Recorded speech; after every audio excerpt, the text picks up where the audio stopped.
He arrived in America with one suitcase and a couple of dollars in his pocket. A 9-year-old boy who was destined to work as a janitor at a boarding school became the manager of an empire worth nearly $3 trillion, and his inventions are already changing the course of world history. Jensen Huang is the man who turned graphics cards into the new gold of the digital age. Today, NVIDIA chips are the brains of artificial intelligence. They control autonomous vehicles, help doctors diagnose cancer, and create virtual worlds. Huang himself, despite having a fortune of 70 billion, continues to work like a man possessed. He is currently creating a digital copy of our planet to predict climate disasters. Critics are doubtful once again, but Huang is already used to it. His life is proof that perseverance and belief in the impossible can change the world. The story of a boy from a poor family who made technology work for the future is not over yet, and it seems the most interesting chapters are still ahead of us. The first steps.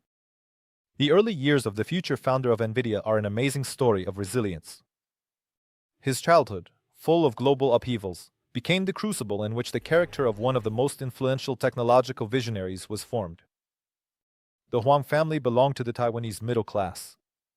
His father worked as a chemical engineer, and his mother taught at a school. However, their life was full of constant relocations and a lack of a permanent home. When the boy was 5 years old, the family moved to Thailand, and Bangkok in the late 60s became his first experience of encountering a different culture. In the international school where his parents enrolled him, the instruction was in English, which he barely knew at the time. His mother developed a unique teaching system. Every morning, she would pick 10 random words from the dictionary that the children had to learn by the end of the day. These morning lessons laid the foundation not only for language skills but also for discipline. The real challenges began when the parents decided to send 9-year-old Jensen and his older brother alone to the United States. The children ended up in Tacoma, Washington, under the care of an uncle who enrolled them in the Oneida Baptist Institute in Kentucky. However, Oneida turned out to be a correctional facility for troubled teens. A 10-year-old boy, who didn't speak English, found himself in a dormitory with teenagers, many of whom had criminal backgrounds. Every morning began with hard work. His older brother worked on a tobacco farm, while Jensen cleaned toilets and attended the local elementary school. In this harsh world, the boy often became the target of ridicule. But instead of breaking down, he discovered that sports could be a bridge between him and the other students. Table tennis, in which he excelled, became his ticket to the social life of the school. 2 years later, his parents moved to the United States, and the brothers were able to join them in Beaverton, Oregon. A new chapter began for Jensen. He enrolled at Aloha High School, where his talents fully blossomed. Despite being younger than his classmates, he excelled in mathematics and became an active member of the computer club. At 15, he was already working the night shift at a Denny's restaurant. After school, he hurried to work, where he washed piles of dishes until morning for $1.20 an hour. When it came time to choose a university, he focused on Oregon State University because it was the only place he could afford to attend. Even as a student, he continued working at Denny's, balancing night shifts with his classes. Thanks to this experience, he learned to see opportunities where others saw only obstacles, and understood that true education is the ability to adapt in any circumstances. His childhood became a powerful foundation for a personality that would change the technological landscape of the entire world. The founder. When Jensen Huang earned his bachelor's degree in electrical engineering from Oregon State University, the world was on the brink of a digital revolution that only a few could foresee at the time. His college years took place during an era when personal computers were just beginning to appear in American homes, taking up space the size of a nightstand and offering capabilities that would seem laughable today. RAM was measured in tens of kilobytes, and full-fledged graphics were just a dream. Most computers could only display 16 colors. After graduating from university, Huang got a job as a chip designer at AMD, where he earned $4 an hour working on processors that seem prehistoric today. But the real transformation of his thinking began when he, while continuing to work in Silicon Valley, enrolled in the evening program at Stanford University. For 8 years, he lived in a unique rhythm.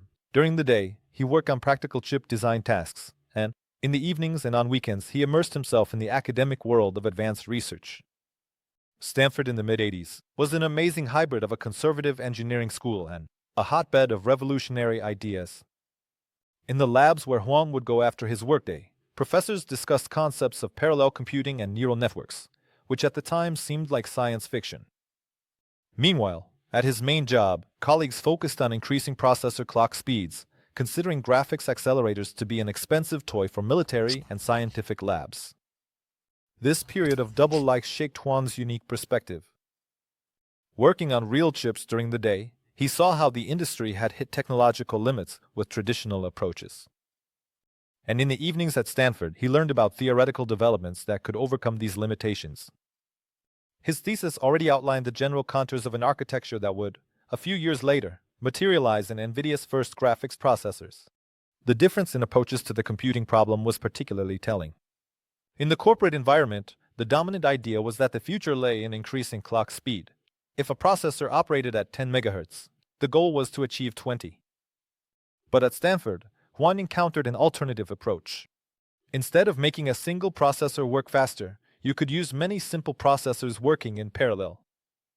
This idea, which seemed exotic at the time, would later become the foundation of the microprocessor revolution. Paradoxically, it was Huang's marginal position that gave him a key advantage.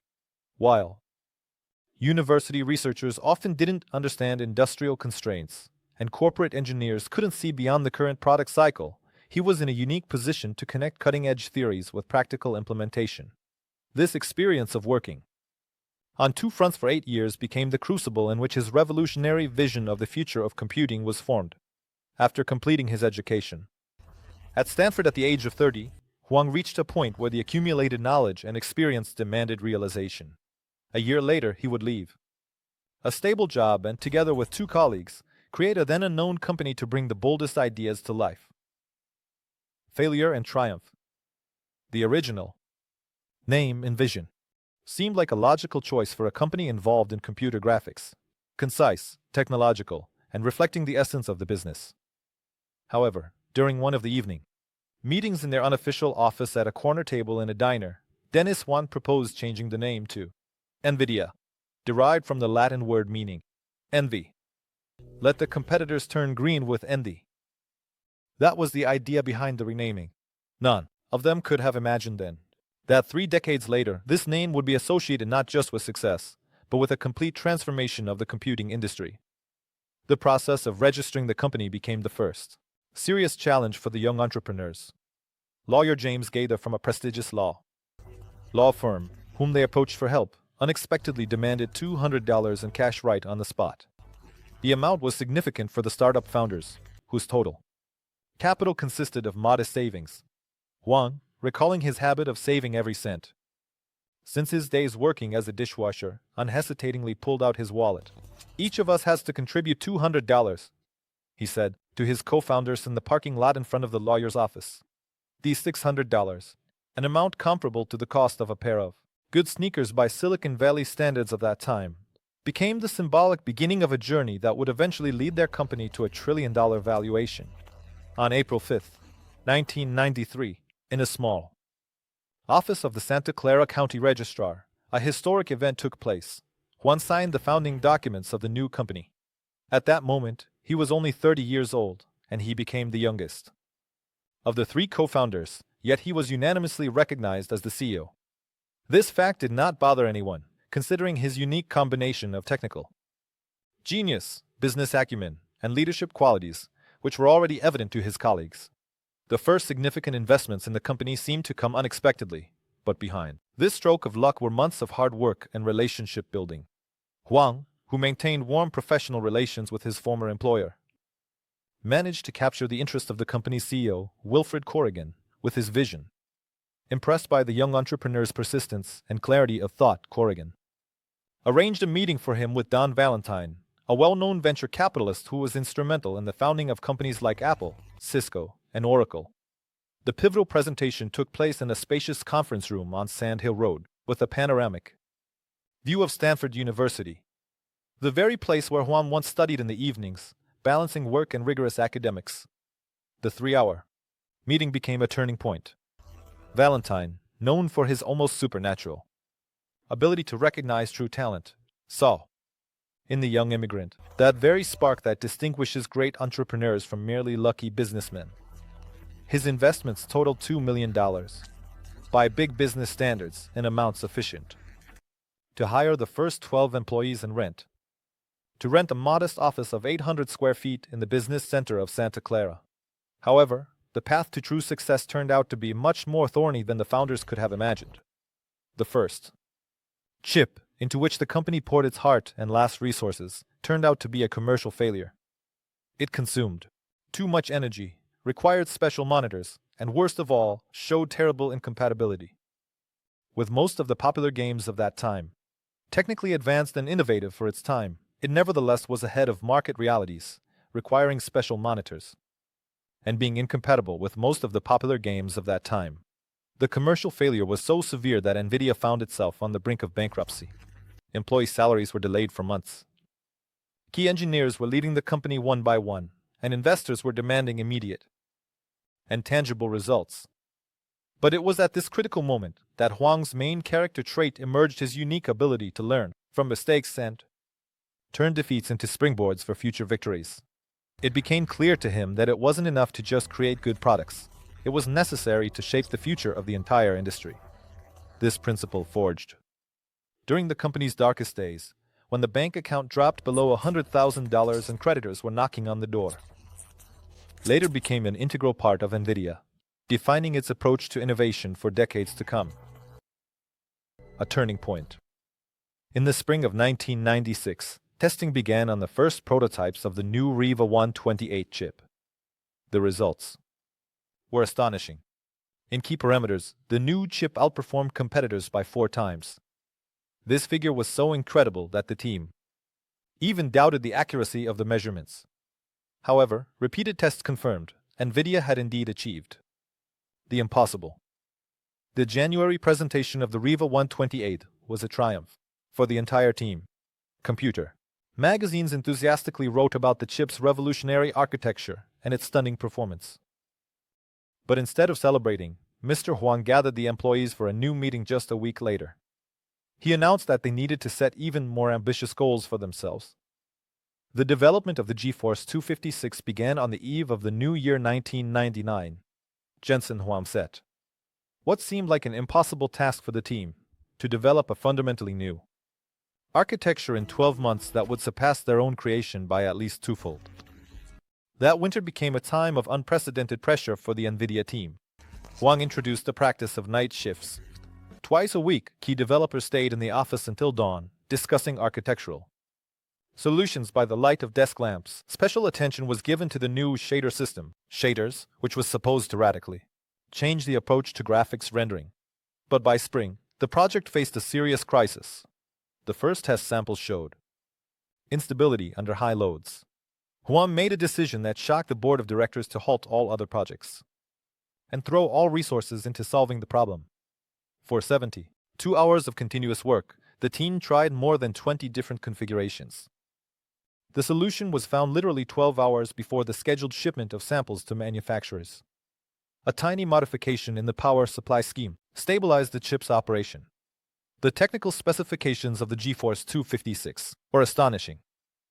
4-pixel processing pipelines, support for 128-bit color, incredible for that time, performance of 480 million pixels per second.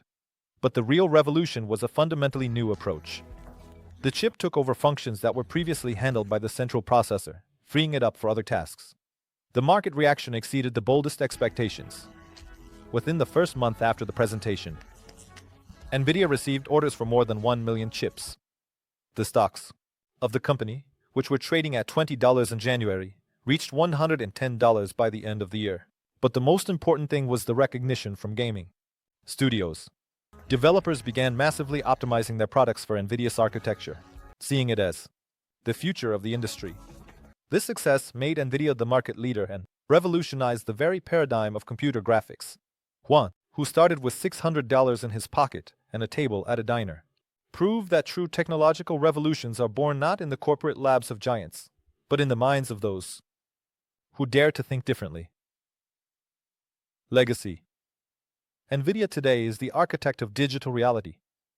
Their processors have become the brain of artificial intelligence, the engine of scientific discoveries, and the bridge to metaverses. Jensen Huang, An immigrant boy who once washed dishes in that very diner chain now stands at the helm of one of the most valuable companies in the world. His personal fortune has surpassed $90 billion, but you will never see him at glamorous Silicon Valley parties. Instead, he prefers to spend nights in the labs, discussing the latest technical solutions with engineers over a cup of strong coffee. His humility has become legendary. The same Audi, the same jeans and black leather jacket, the same passion for technology as 30 years ago. The success story of NVIDIA reads like a technological saga of our time. Starting with graphics chips for video games, the company managed to foresee the future when others saw only a niche product. Today, their processors are the gold of the digital age, spreading across data centers worldwide faster than the most optimistic forecasts. Supercomputers based on NVIDIA architecture simulate climate change and discover new medicines, while generative AI, which has captured the imagination of humanity, runs on their chips. But the true legacy of Huang is not in money or technology, but in the unique culture he created. NVIDIA remains a company of engineers for engineers, where technical depth is valued above marketing tricks, where bold ideas get a chance, even if they break all conventional norms. Huang still personally conducts technical interviews for key positions, believing that no HR specialist can assess the passion for technology as well as he can himself. Instead of ostentatious donations, Huang and his wife Lori create educational centers where students from ordinary families get a chance to engage with the technologies of the future. Their scholarship programs have already changed the lives of hundreds of young people, many of whom now work at NVIDIA, continuing the cycle of innovation. The future that Huang envisions for his company sounds like science fiction. He talks about quantum computing, which will revolutionize our understanding of what's possible, about digital worlds indistinguishable from reality, about artificial intelligence that will become a partner to humanity in solving global problems. And judging by how many of his seemingly crazy predictions from the past have become reality, it's unwise to naively doubt this vision. Once upon a time, NVIDIA started with $600 in his pocket and it dreamed to make video games a bit more beautiful. Today, it defines the future of entire industries, and its founder, who has retained his passion for technology and the humility of an immigrant, has proven that true success is measured not by the numbers in a bank account, but by the ability to change the world for the better. Jensen Huang's story is the story of our time. Written with code, silicon, and an incredible belief that the future can be created with one's own hands.